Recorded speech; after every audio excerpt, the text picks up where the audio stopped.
Kanda TV. One of my deputy directors responded, it was almost at a tangent with my idea.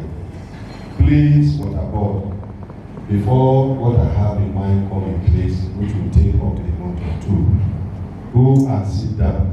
The question the consultant asked was, how much averagely does it cost to give a cubic meter of water or a liter of water? I'm expecting that at the tip of your fingers, you know the parameters that you put in place to produce 1 cubic meter, which as a professional or engineer or even a financial person, you can at a tip say, averagely, this is what it costs me to give a liter of water. I'm saying this on the backdrop of my own thinking, which by the special grace of God I pursue to implement, setting up a business development unit, which I mentioned yesterday in Wasa. We know water is a social service. Our citizens cannot pay 100% for water being supplied to them.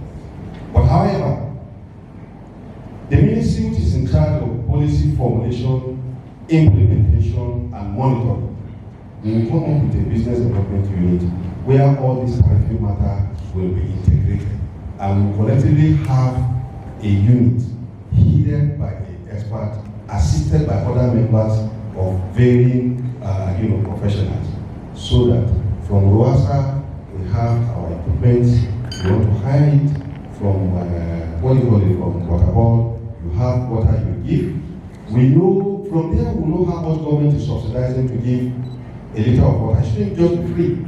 So from the business development unit as it is, KJRS and government will be convinced that, look, whoever is taking any of our equipment from Rwasa, or the consumers taking water from the water board, for every liter of water that will give them at the rate of 1,000 naira, they are paying into government 300 naira for each liter into government coffers. I will not be able to give details in this forum, but I am telling this house and the state that by the special grace of God, as my director has said, Director of Water Resources, this thing cannot be done until we convince the citizens certain investment is being put. And before we can convince government to bring back money to invest, we also have to tell His Excellency, tell government, look, we are serious for business. If you do this amount of money into the system, this is what we will end up listening. And in my own corner,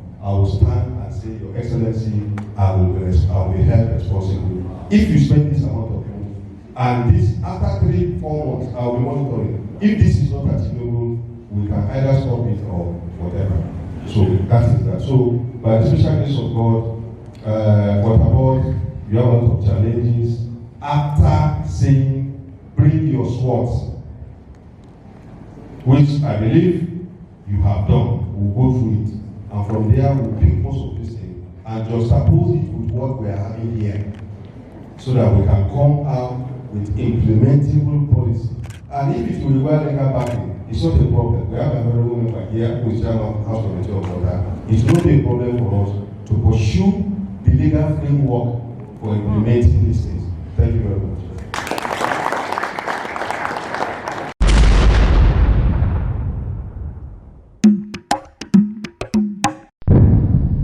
Kanda TV.